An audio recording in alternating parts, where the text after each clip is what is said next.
Alhamdulillah, alhamdulillah. Jadi sejak mau jumpa kayaknya. Masya Allah ini. Alhamdulillah. Baik Ustaz, ini kita ada di program Sahabat edisi kedua Ustaz. Jadi insya Allah kita akan membahas ilmu-ilmu yang mungkin berkaitan dengan agama, dan insya Allah nanti di sesi kedua akan disampaikan juga dalam sisi duniawinya mungkin seperti itu.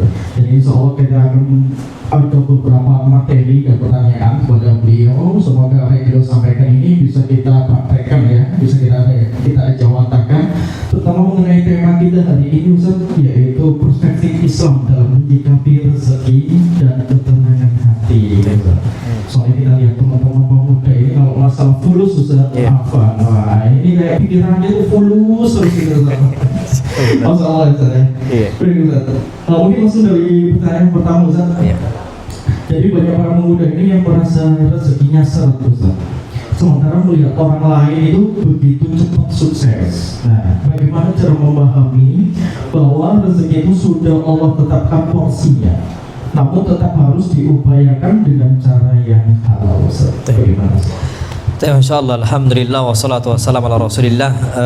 Ini sesuatu hal tema yang penting untuk para pemuda dan juga pemudi gitu ya. Karena mereka sekarang saat ini banyak di antara mereka datang oleh syaitan. Makanya nggak sedikit yang bunuh diri sebab ekonomi. Dan itu terjadi. Sebabnya karena khawatir, karena masalah kekhawatiran muncul dan sebagainya. Yang perlu kita ketahui, masalah rezeki itu udah tercatat semuanya di sisi Allah Azza wa Jalla. Dan ini sebagaimana yang Nabi sabdakan, kalau kita diciptakan oleh Allah Azza wa Jalla, ketika ditiupkan roh, itu malaikat dikirimkan itu, insyaallah.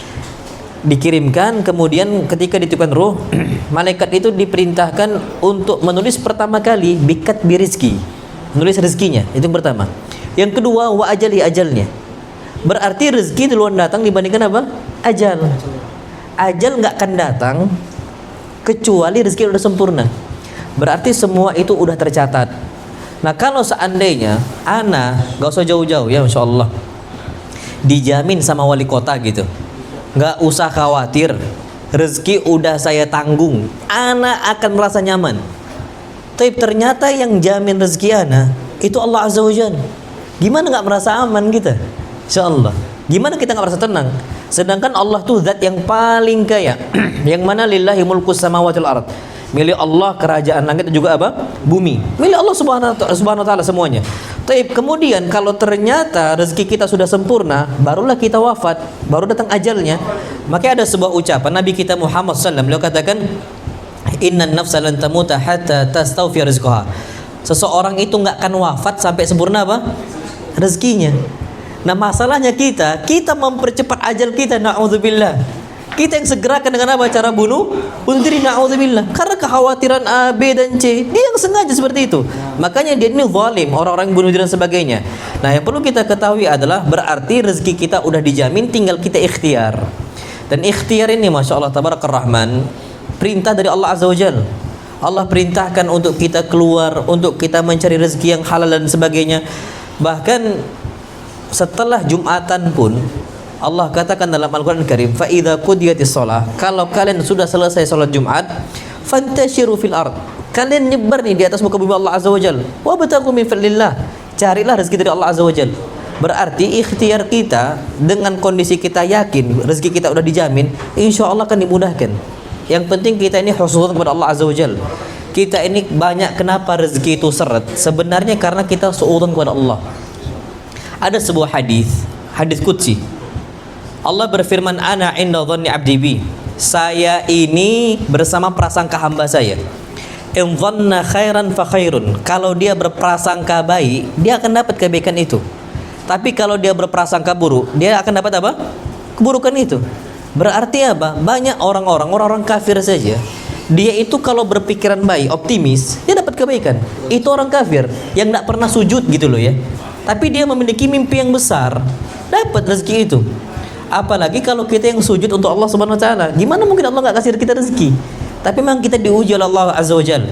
Maka dari situ yang perlu kita ketahui adalah tugas kita ikhtiar cari yang halal.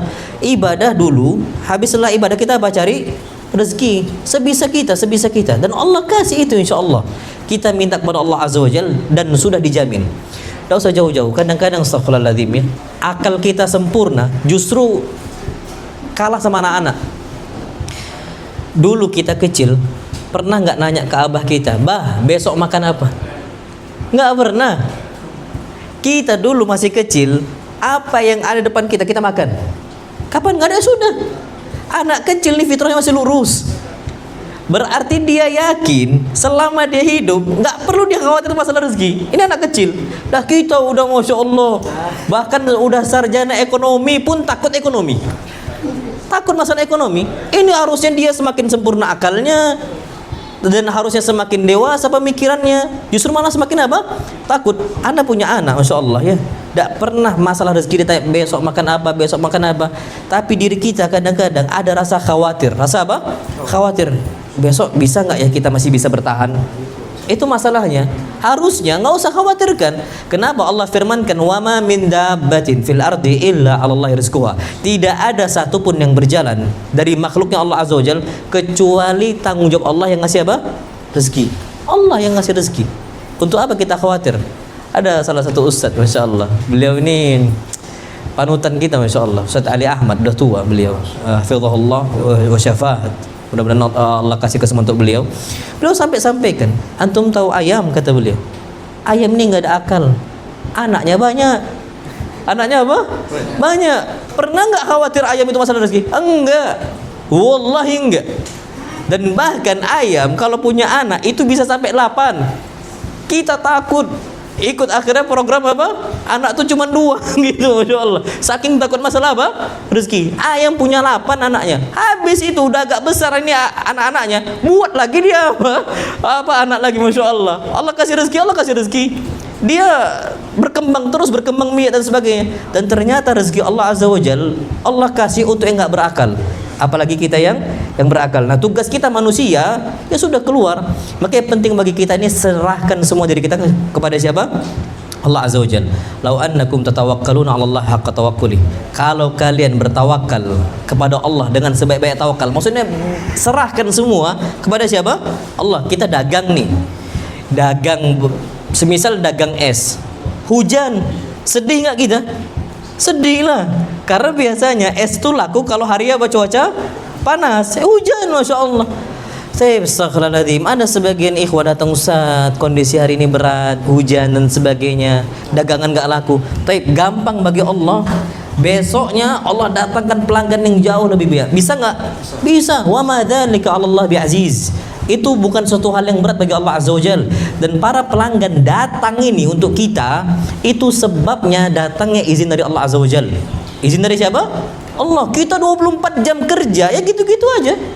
Kalau ternyata Allah kasih rezeki segitu.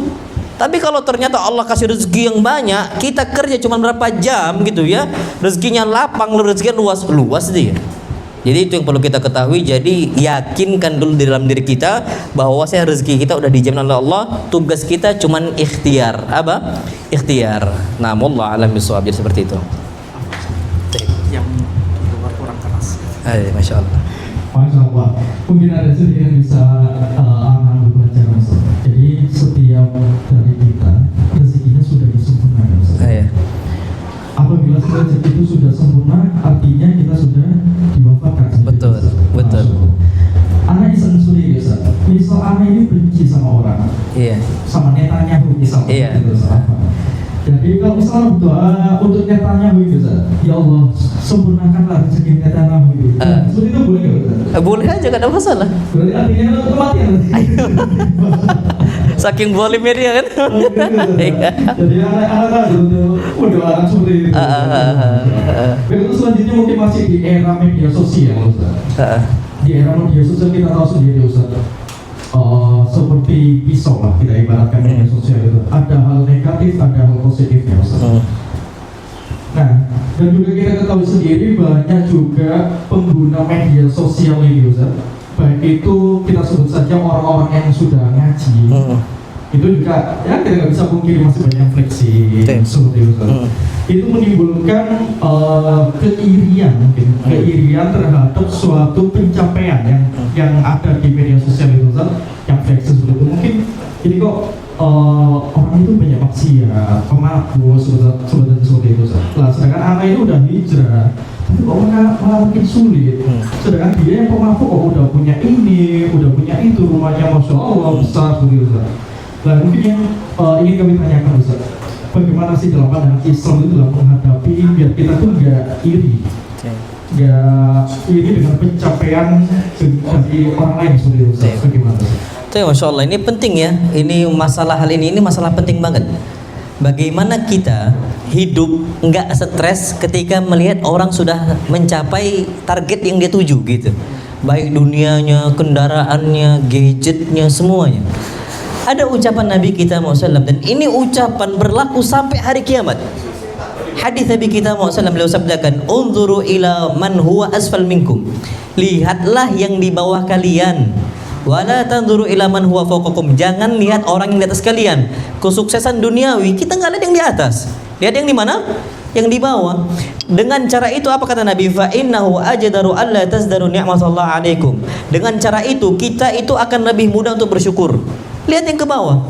Makanya penting bagi kita tentukan circle pertemanan. Kalau kawan-kawan kita kawan-kawan ngaji gitu ya, insya Allah mereka kaya pun nggak akan flexing. Insya Allah yakin ana. Dan pun kalau mereka mendapatkan target duniawi, mereka katakan ini fadlun minallah. Dari siapa? Allah Azza wa Jal. Dia nggak akan sombongkan itu, nggak akan sombongkan itu. Ini hanya dari Allah Azza wa Jal. Kalau Allah kasih maka kita terima. Kalau Allah nggak kasih sudah nggak akan bisa datang ke tempat saya. Itu kalau seandainya circle kita circle yang soleh. Nah masalahnya kita itu udah patokin dulu target. Kita berkawan-kawan sama orang-orang yang dia itu duniawi gitu ya, yang terlalu cinta besar ambisi terhadap dunia. Akhirnya target kita tuh di atas gitu. Ini yang membuat kita stres. Kalau nggak sampai target duniawi, habis kita.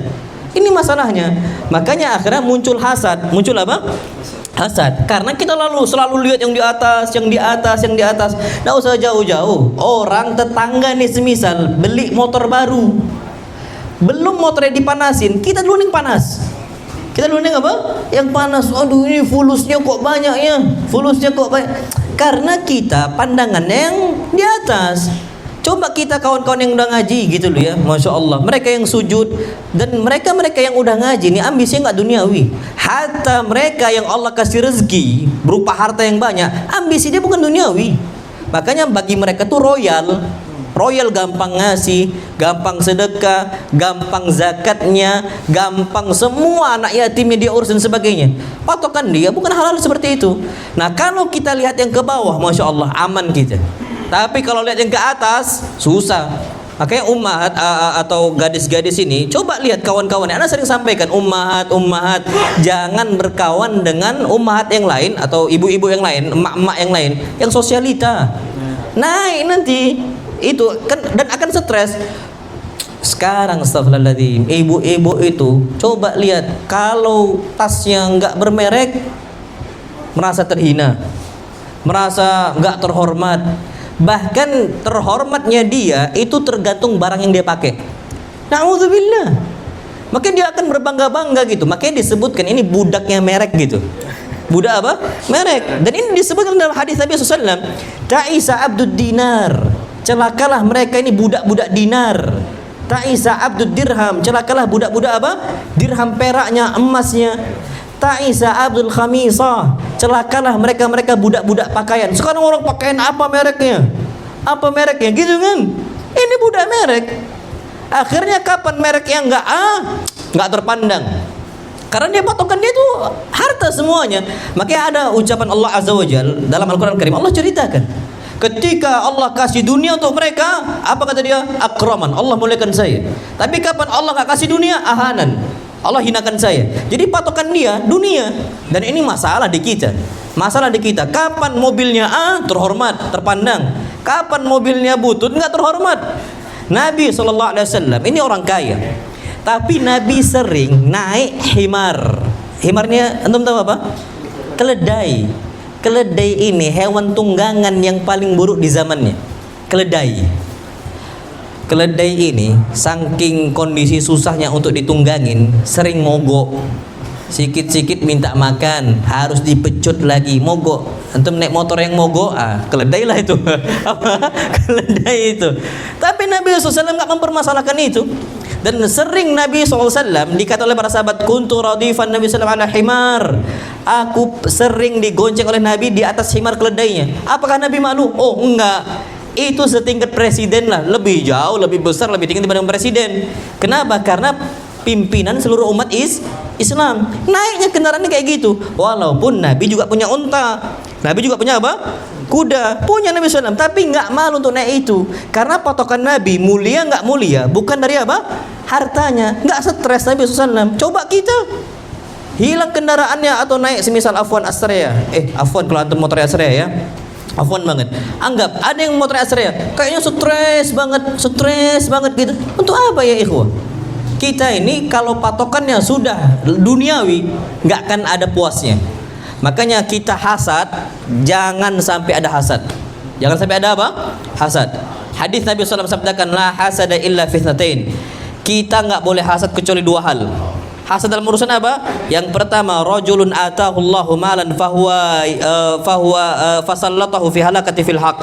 Yang pertama, orang yang Allah kasih dengan hartanya, dia habiskan untuk kebenaran, untuk ngasih A, ngasih B, ngasih C, bukan untuk flexing, untuk apa? Kebenaran. Ini yang pertama. Boleh hasad kita, Masya Allah ya Pak Fulan bangun masjid. Ana, ya ikhwah, antum juga bisa praktekkan.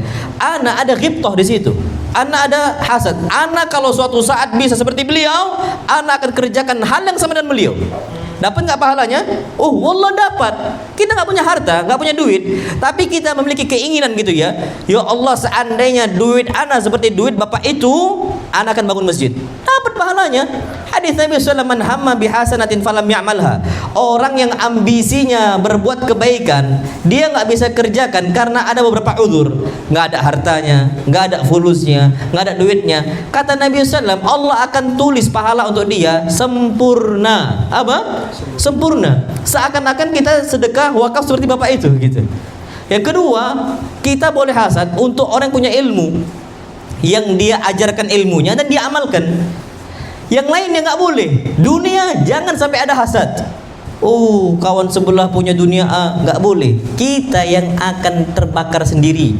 Kita, hadis Nabi jelas, iyyakumul hasad. Hati-hati kalian dari apa? Hasad. Fa innahu ya'kulul hasanat kama ta'kul an-narul hatab.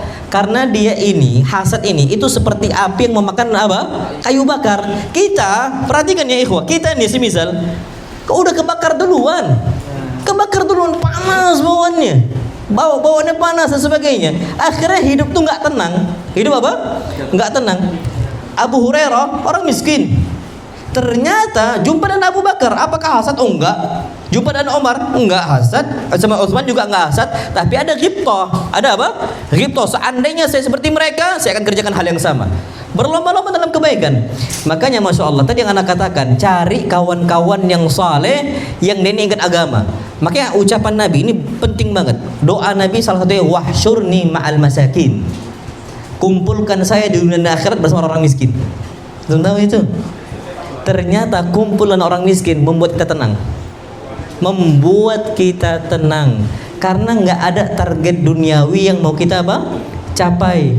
Coba sekarang, setahu anak-anak muda merasa terhina kalau rumahnya masih ngontrak. Antum itu merasa terhina. Dia harus beli rumah. Nabi SAW rumah kecil. SAW rumah 1 peta. Di situ kasurnya, di situ dapurnya, 1 peta, 1 ruangan. Dan Nabi SAW tidak pernah hasad kepada Abu Bakar, Umar dan Utsman karena bukan target duniawi yang dikejar. Akhirnya nggak stres. Makanya doa Nabi, wahsyurni ma'al masakin. Kumpulkan saya bersama orang apa? Miskin. Dan biasanya di masjid-masjid ini itu orang-orang tawadhu semua. Orang-orang apa? Tawadhu, rendah hati. Makanya saran ana untuk para pemuda, antum-antum semua, mas-masnya semua, tolong sering-sering ke masjid, cari circle mereka-mereka yang ingat dengan apa? Masjid.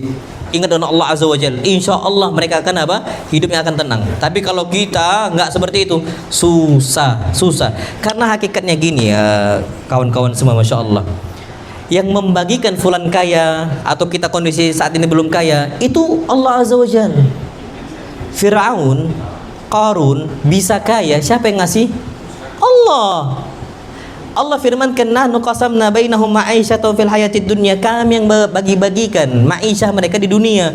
Fulan bisa kaya, itu terserah Allah Azza wa Jalla. Oh, berarti kita harus ridha dengan keputusan dari siapa? Allah SWT. Tapi sambil ikhtiar. Itu penting banget. Akhirnya kita nggak menggebu-gebu mau ngalahkan dia. Lo orang yang Allah yang ngasih kok. Karena faktanya banyak orang kerja 2 jam, fulusnya banyak banget gitu. Tapi orang 8 jam biasa-biasa aja. Ada orang kayak gitu. Karena terserah Allah Azza wa Jalla. Allah yang membagikan itu, bukan kuasa dia. Faktanya ada orang kaya tiba-tiba miskin, ada? Ada. Bangkrut dengan sekejap bisa Allah SWT istilahnya buat seperti itu. Dan Masya Allah, beberapa waktu yang lalu Ana punya adik kelas. Usahanya usaha yang Masya Allah gitu ya. Allah takdirkan usahanya bergelimang lah dia ini dengan hartanya. Baru beberapa saat kemarin nih minjem fulus dari Ana. Minjem apa? Fulus. Bang, boleh nggak minjem duit? Ini adik kelas dulu. Bang, boleh nggak minjem duit sekian? Ana bilang, Ana nggak ada fulus duit sekian. Ana bilang. Tapi dulunya dia ini banyak hartanya.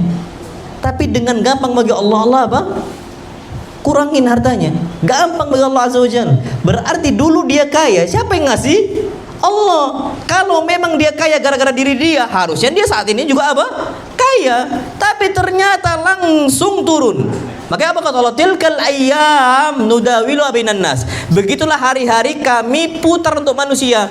Kadang di atas, kadang di bawah. Kadang di bawah, kadang di bawah banget gitu. Kadang di bawah apa? Bawah banget. Ini terserah Allah Azza wa Jalla. Maka dari itu ya ikhwah, antum harus sadar ini di benak kita, ini hanyalah milik Allah Azza wa Jalla. Rezeki itu mutlak di tangan siapa?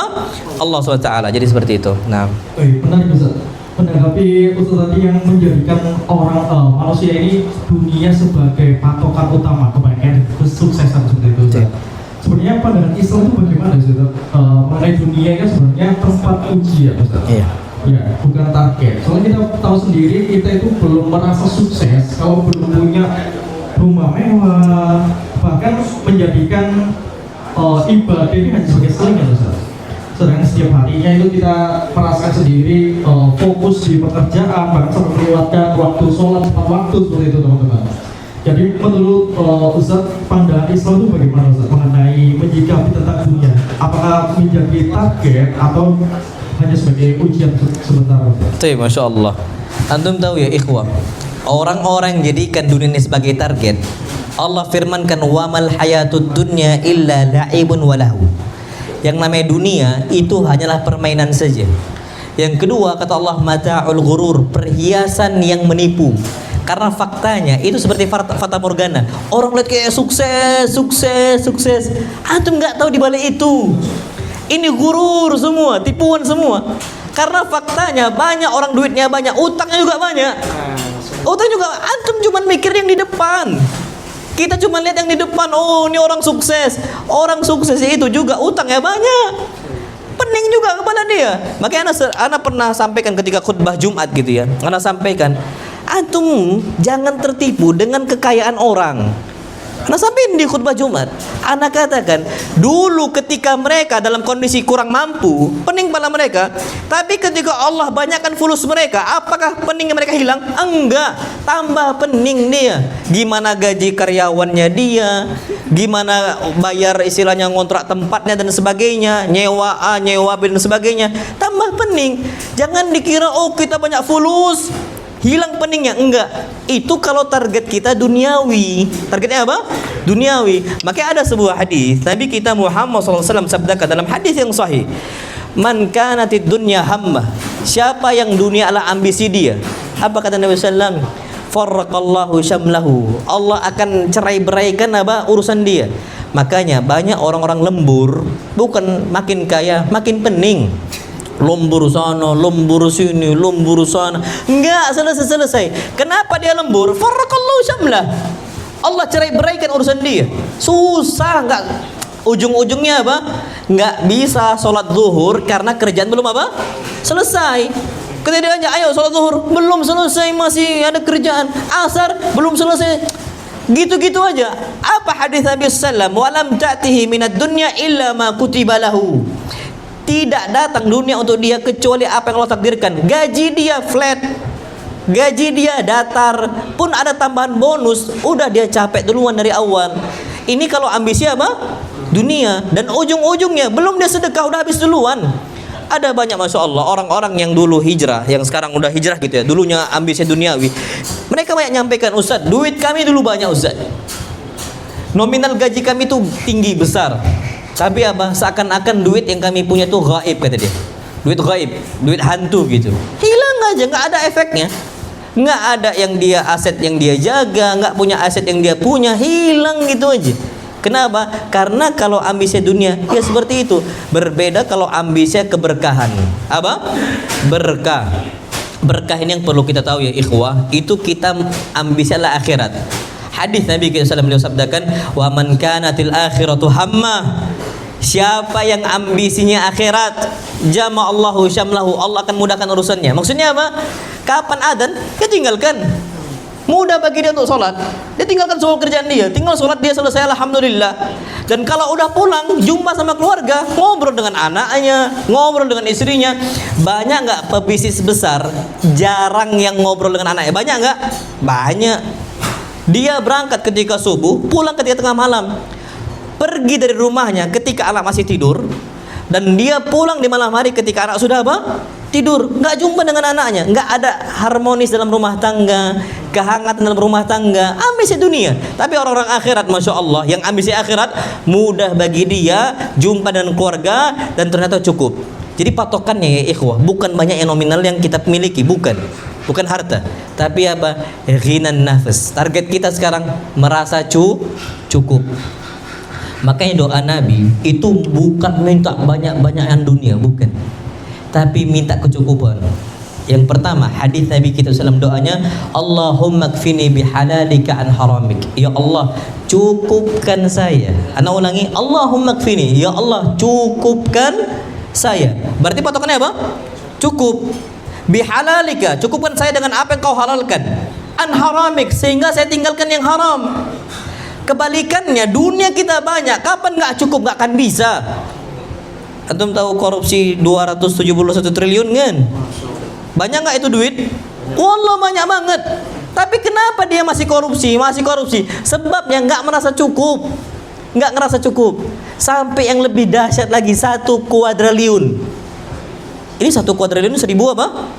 Triliun. Saking besarnya untuk nyukupin nafkah keluarga mereka nggak cukup. Nominal gaji sebesar apapun nggak akan puas kalau tidak ada ghinan nafas, kata Nabi. Jadi patokannya itu ghinan nafas. Kata beliau, laisal ghina an kathratil arad. Kaya itu bukan orang yang memiliki materi yang banyak, bukan itu. Walakinnal ghina ghinan nafas. Tapi yang kaya itu adalah hati yang merasa apa? Cukup. Ini kata Nabi kita Muhammad sallallahu alaihi wasallam. Berarti targetnya diganti, karena dunia ini adalah ibtila, ujian dari Allah Subhanahu wa taala, bukan target kita. Jadi kalau kita udah merasa cukup, insya Allah aman kita, insya Allah tenang kita. Makanya kalau kita kejar harta, antum tahu Masya Allah, hadis Nabi sabdakan, lau kana li bani adam wadiyani min dhahabin labtagha thalitha. Manusia kalau punya 2 lembah isi emas, lembah lu ya, isi apa? Emas. Labtagha thalitha, dia akan cari yang keberapa? Ketiga. Nggak akan pernah puas, nggak akan pernah cukup. Wallah nggak akan pernah cukup. Orang-orang yang apa? Ambisinya dunia, terus nyari. Antum tahu 1 gram berapa harga emas sekarang? 2.800.000. Oke, antum yang muda cepatlah nikah. Makin apa? Makin mahal nih kita. Emasnya makin apa? Makin mahal. Pernah 3.300.000, sekarang lagi nurun nih kan, alhamdulillah. Kita usahakan, Masya Allah ya ikhwah, kalau kita kejar, ini 1 gram loh ya, 2 gram, 3 gram, 1 kilo aja kita punya emas, kaya banget. Lah ini 2 lembah. 2 apa? Lembah. Nggak akan cukup kalau targetnya adalah dunia. Berarti apa? Kita rubah target kita, keberkahan yang pertama, yang kedua merasa apa? Cukup. Dan ana mau nyampaikan kepada antum semua, ana bukan orang yang lulusan umum. Ana nih pondokan.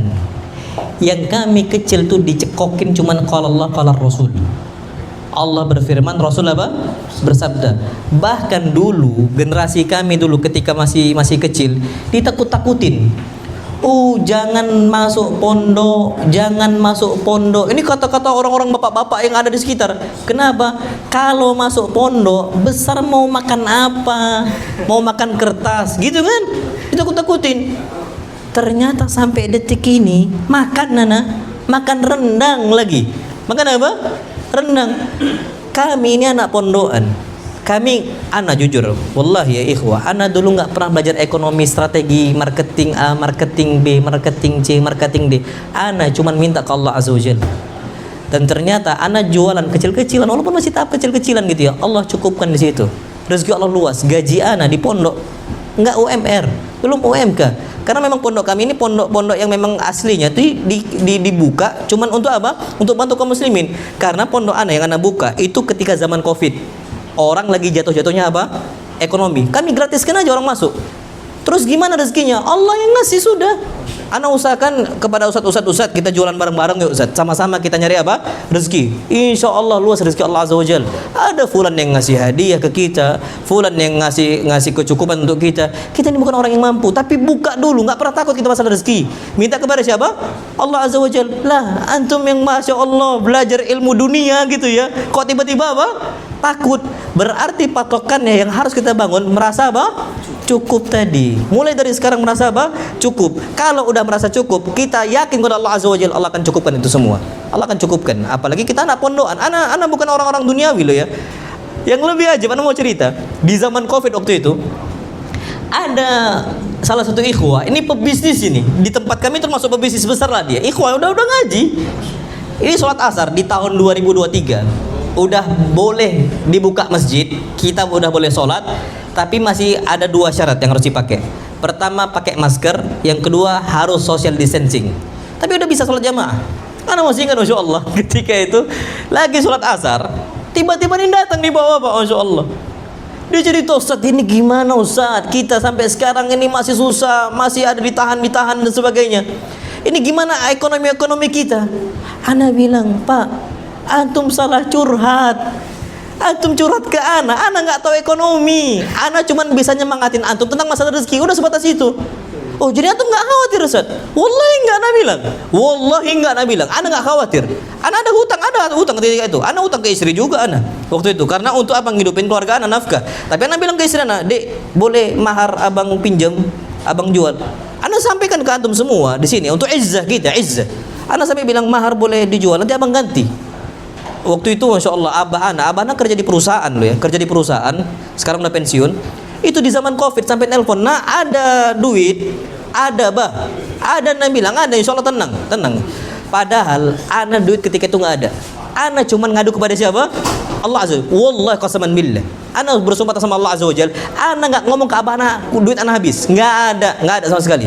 Ana cuman bilang, Dek, pinjem mahar, nanti abang ganti. Abang mau usaha. Waktu itu usaha parfum. Sampai sekarang usaha parfum.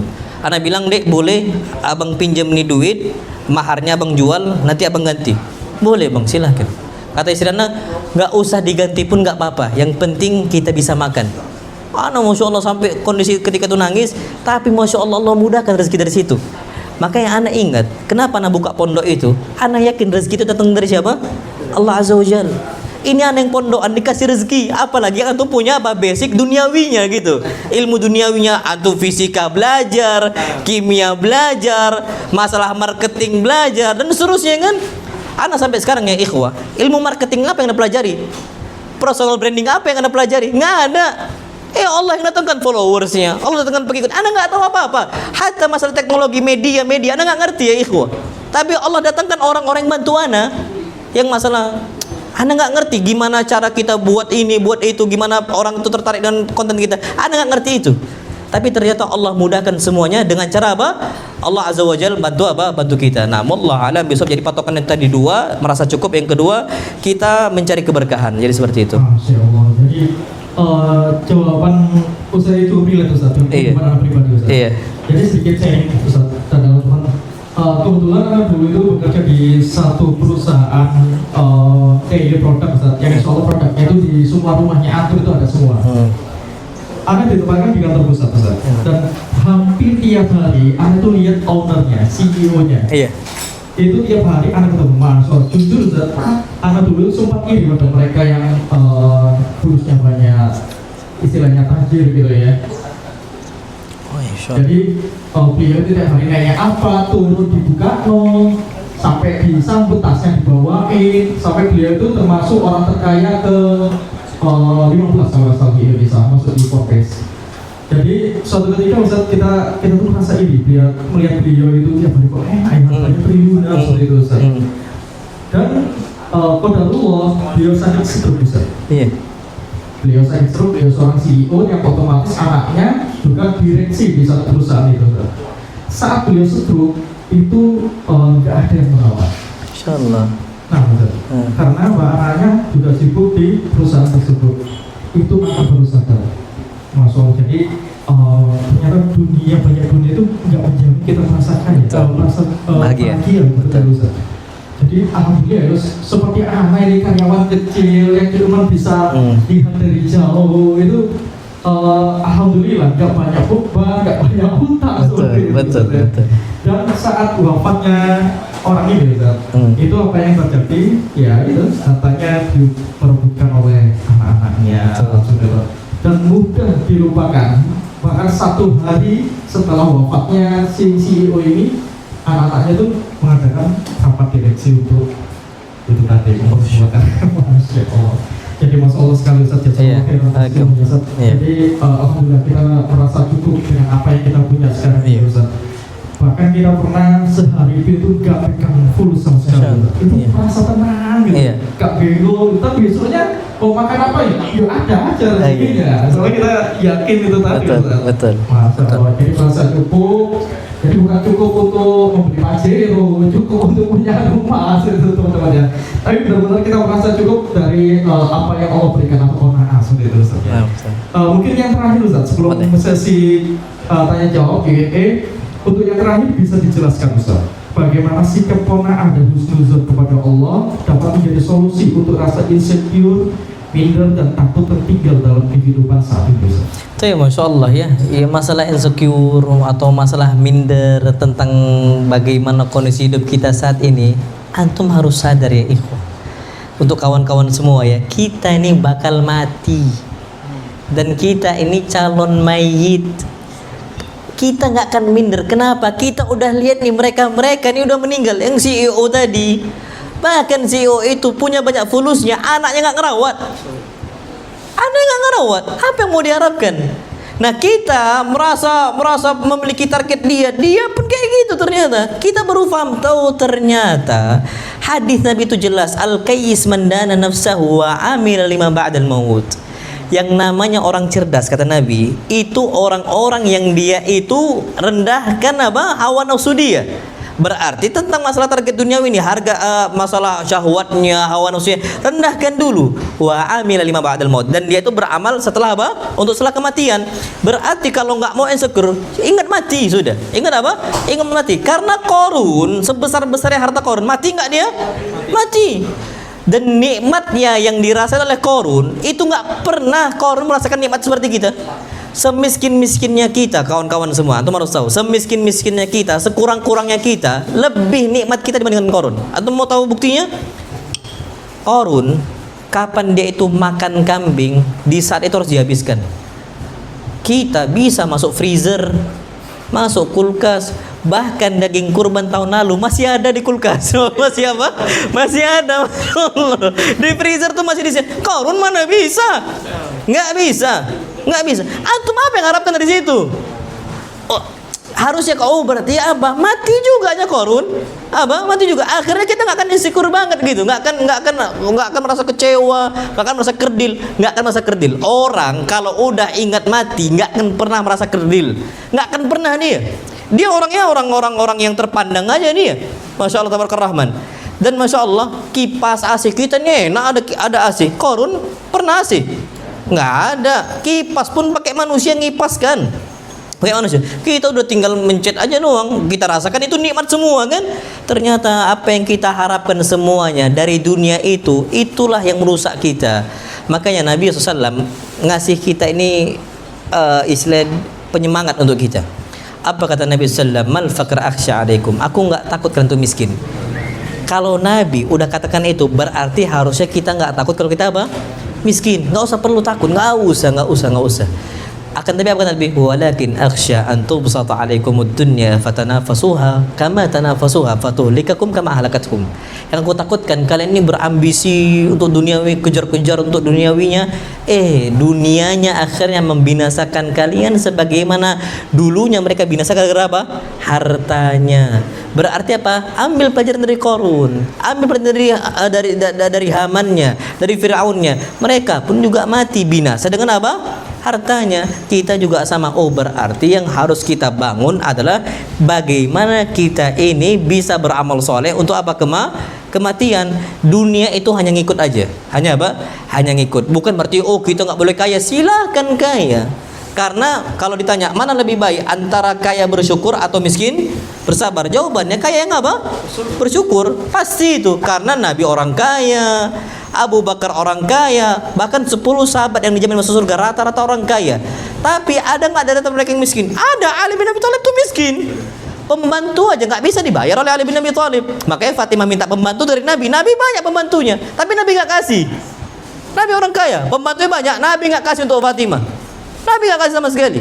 Berarti tidak memiliki pembantu atau nggak punya fulus, bukan terhina kita, bukan apa? Terhina. Akhirnya Nabi ajarkan untuk Fatimah. Terus apa fokusnya? Fokusnya di tasbih kata Nabi. Fokusnya di tahmid. Fokusnya di mana? Di takbir. Fokusnya di tahlil. Itu yang akan membantu kita semua.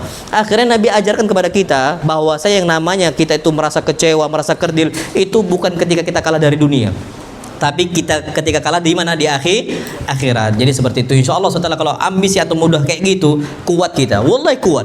Akhirnya nanti suatu saat kalau Allah jadikan kita ini kaya, kita ingat apa? Ingat mati. Kaya kita ngasih. Kaya kita ngasih. Dan bahkan betapa banyak orang miskin juga ngasih. Belum tahu insya Allah. Ada sifat karakter orang mukmin. 2 karakter orang mukmin yang Nabi takjub banget. Hadis yang sahih. Nabi katakan, ajaban li amril mu'min. Begitu takjubnya saya dengan orang yang beriman. 2 karakternya. Apa yang pertama? In asobat husarra syakar fakana khairan lah. Kalau dia dapat banyak nikmat, dia bersyukur, dia ngasih. Enggak flexing gitu loh. Enggak apa? Enggak flexing, ngasih orang. Jadi ketika dia kaya, enggak dianggap orang yang kaya gitu, enggak. Bisa dulu untuk ngasih. Jadi hidupnya biasa-biasa aja gitu. Karena ngasih sana, ngasih sini, ngasih sana, ngasih sini gitu kan. Akhirnya bukan orang yang dipuji-puji karena duitnya, enggak. Tapi karena dia apa? Akhirat dia. Dia dikenang bukan karena dunianya, tapi karena apa? Akhiratnya. Dia sedekahnya, dia zakatnya. Nabi takjub sama orang itu. Yang kedua, wa in asabat hudarra sabar. Kalau dia mendapati kekurangan duniawi atau kesulitan duniawi, sabar. Dia sabar. Nggak curhat sana, nggak curhat sini, nggak curhat sana, nggak curhat sini. Akhirnya dianggap dia ini orang kaya. Dianggap orang apa? Kaya. Padahal lagi susah, tapi dianggap wong sugih gitu loh. Kawan-kawan yang datang minjem fulus, padahal dia nggak ada fulus ini. Nggak ada apa? Fulus. Tapi dia nggak pernah ngeluh C. Patokannya apa? Berarti bukan dunia. Patokannya apa? Akhirat. Akhirnya kawan-kawan dia merasa apa? Merasa dia orang ini hebat ya. Kayaknya hidupnya enak-enak banget. Enggak. Makanya ada Allah firmankan tentang para sahabat Nabi kita Muhammad SAW. Allah firmankan, yahsabuhumul jahilu aghniya min ta'affuf. Orang yang enggak tahu ngira dia orang kaya. Kenapa? Min ta'affuf. Karena dia menjaga ifah, enggak ngeluh sana, enggak ngeluh sini, enggak minta sana, enggak minta sini. Sabar dia, masyaallah. Makanya ada sebuah ucapan, masyaallah. Orang-orang yang juga Allah firmankan tentang orang-orang yang para sahabat Nabi kita sallallahu, masya Allah ya. Mereka Allah katakan yu'thiruna ala anfusihim walau kana bihim khasasah. Mereka dahulukan orang lain padahal mereka lagi sulit. Hebat nggak itu? Berarti dia dikira orang kaya padahal lagi sempit, lagi susah, tapi dikira orang kaya. Bahkan pernah sahabat Nabi lagi kondisi makan itu cuman cukup untuk keluarganya, kedatangan tamu. Matikan lampu, nggak boleh ada cahaya, makan bareng-bareng. Tuan rumah nggak makan, yang penting tamu apa? Makan. Dikira orang kaya, padahal lagi sempit, lagi susah dan sebagainya. Berarti ini kita ngejarnya akhirat bukan apa dunia. Anak yakin nggak akan ada insecure, nggak akan ada apa? Insecure dalam masalah ini. Namun Allah alam bisawab. Jadi kesimpulannya teman-teman, apa yang beliau sampaikan, jadi cukup kita itu merasa kona'ah, jadi merasa cukup dan menjadikan kematian sebagai pengingat untuk Betul. Tapi dengan itu juga kita nggak berarti nggak berusaha teman-teman, tetap berusaha. Kalau nggak berusaha, gampang sih, bisa ada rezekinya sendiri. Itu menjadi beban malah. Betul. Buat lainnya seperti itu. Betul. Baik, alhamdulillah insya Allah kita akan sesi Q&A, tanya jawab. Kami persilakan untuk teman-teman yang ingin bertanya kepada Ustadz Abdurrahman Al-Amiri, kami persilakan. Yang pertama untuk Ivan dulu mungkin, silakan.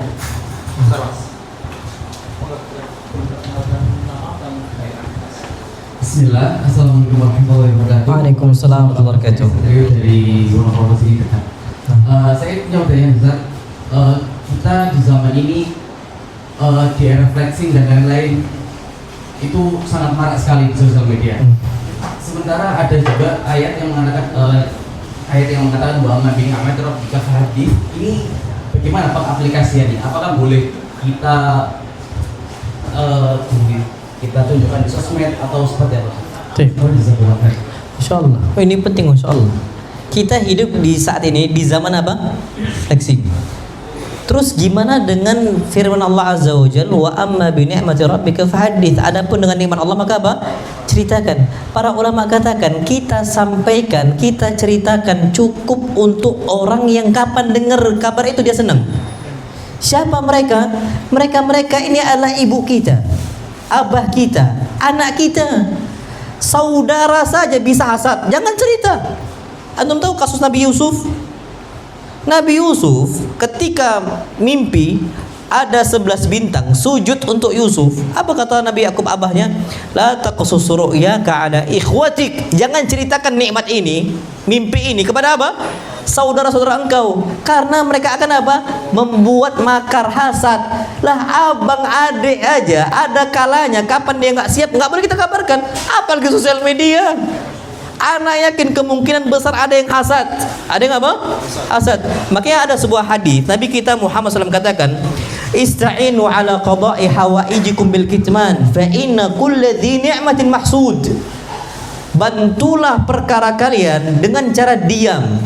Kita punya program untuk selesaikan program kita. Diam. Kita mau dagang nih, mau buka usaha kopi sebenarnya kita buka coffee shop dan sebagainya. Diam dulu. Jangan belum apa-apa udah ngomong A, ngomong B, ngomong C. Kecuali kalau udah grand opening, fadhal. Kalau belum jangan cerita ke siapa-siapa. Ke kawan nggak boleh kecuali orang-orang yang kita buka usaha sama dia gitu. Silakan. Kenapa kata beliau fa inna kulla dhi ni'matin mahsud? Karena orang yang punya nikmat pasti dihasadkan. Ada orang-orang yang hasad. Orang aja kadang-kadang astagfirullahaladzim, ana pernah kondisi khutbah, ana nggak sadar apa-apa, HP ana letakkan di sini. Semua komentar kayak gitu. Ustadz kok punya HP A, Ustadz punya HP B, Ustadz punya HP C.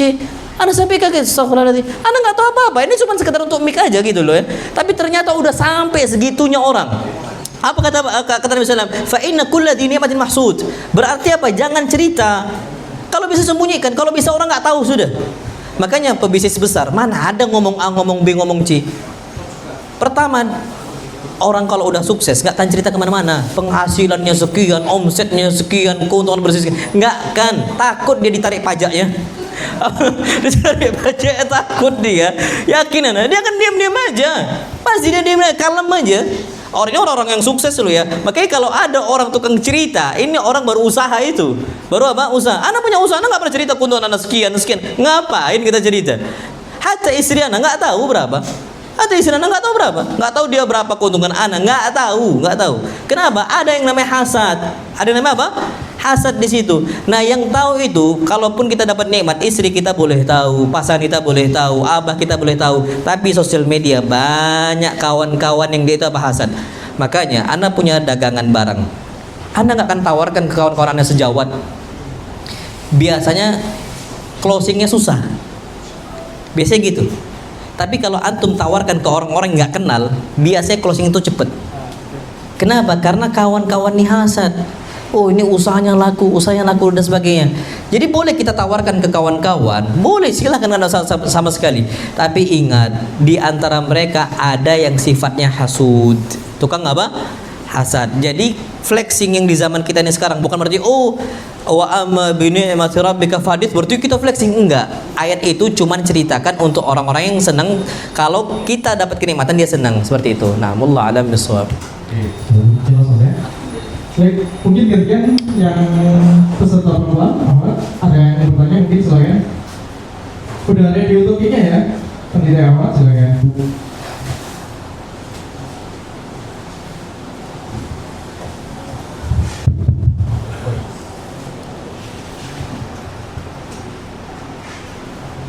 Oke, ada?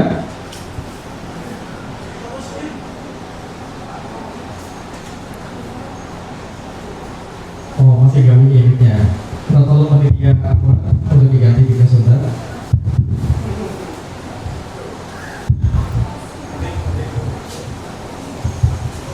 Assalamualaikum warahmatullahi wabarakatuh.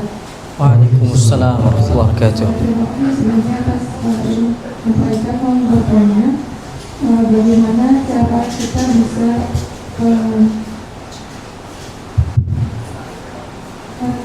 menghilangkan rasa manusia itu ada kayak rasa tamak di hadis itu ada kayak kalau manusia dikasih satu itu bakal minta satu emas lagi seperti itu. Terima kasih. Taib, menghilangkan rasa tamak ya. Taib. Untuk menghilangkan rasa tamak, tadi yang udah sebenarnya di materi udah Anda sampaikan. Kalau kita mau hilangkan rasa tamak, kita targetnya bukan lagi duniawi. Targetnya apa? Akhirat. Afwan. Karena tadi yang disampaikan, manusia yang dia itu tamak, itu 2 lembah emas pun dia akan mencari emas yang lain. Berarti targetnya adalah kita hilangkan yang duniawi tadi. Tapi target apa? Akhirat. Dengan harta sekian, apa yang kita bisa kasih untuk umat? Apa yang kita bisa kasih untuk jalan Allah Azza wa Jal? Untuk anak yatimnya, untuk orang fakir miskinnya, untuk mereka-mereka yang membutuhkannya. Apa yang bisa kita kasih? Nanti di sini anak yakinnya mereka nggak akan tamak kecuali dengan tamak ibadahnya tadi. Aku ngumpulkan harta untuk sedekah. Jadi tamaknya itu untuk sedekah, bukan untuk apa ngumpulkan fulus. Karena ujung-ujungnya banyak mereka-mereka yang tamak dengan duniawinya, meninggal mereka hartanya itu cuma jadi warisan. Selesai warisan dibagikan tadi sebagaimana disampaikan, udah lupa semua orang sama kita. Wallah lupa orang semua sama kita. Udah lupa. Dulu kita bangun rumahnya, udah jadi warisan udah. Makanya setiap orang-orang yang meninggal minta balik, tujuannya fa'asaddaq kata mereka, agar saya bersedekah wa aku minas shalihin, dan jadi orang apa? Saleh. Berarti tadi target yang Anda sampaikan ambisinya diganti. Bukan lagi ambisi dunia tapi ambisi apa?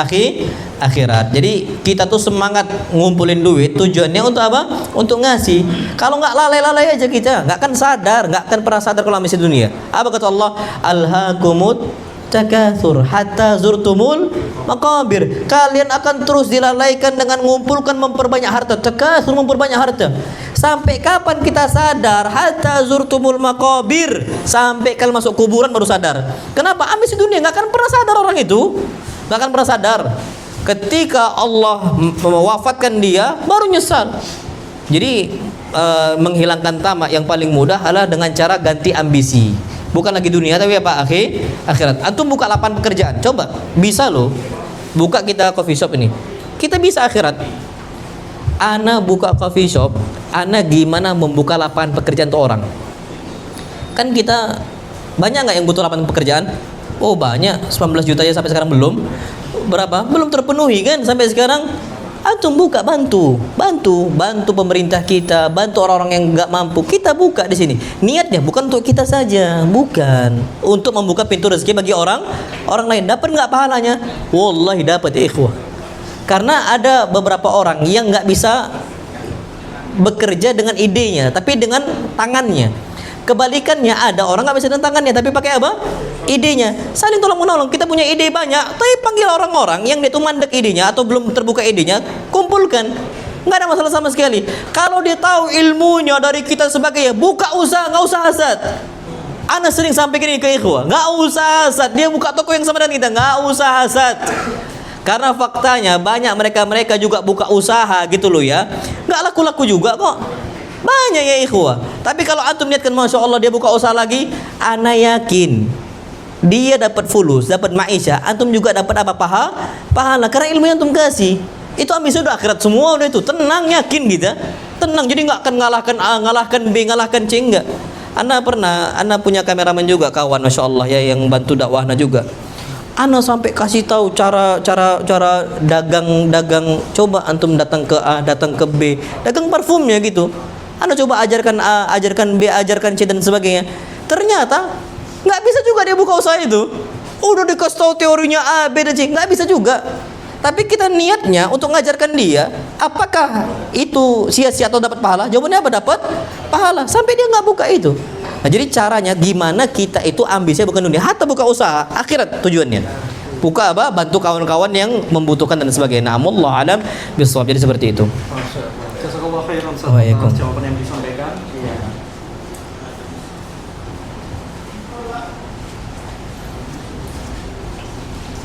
Habis kayak ini. Oke. Tapi Ustaz, karena mungkin waktunya sudah habis Ustaz, Iya. mungkin untuk tanya jawab kita akhiri. Tapi ada pesan dari teman-teman panitia Ustaz Untuk Ustaz menyampaikan dua pertanyaan Ustaz untuk coba pesan tanya nanti. Coba pertanyaan sederhana aja Ustaz. Jadi insya Allah Ustaz akan memberikan pertanyaan untuk para Ustaz sekalian yang bisa menjawab kira-kira kita menyimak apa enggak kalian itu. Insya Allah dapat hadiah dari panitia yang menarik, Masya Allah. Ya Ustaz, mungkin satu ikhwan, satu akhwat Ustaz. Masya Allah ya. Anda nggak tahu pertanyaan apa yang mau tanya. Masya Allah. Hah? Apa kira-kira? Masya Allah. Oh, tentang apa? Anda nggak tahu. Masya Allah.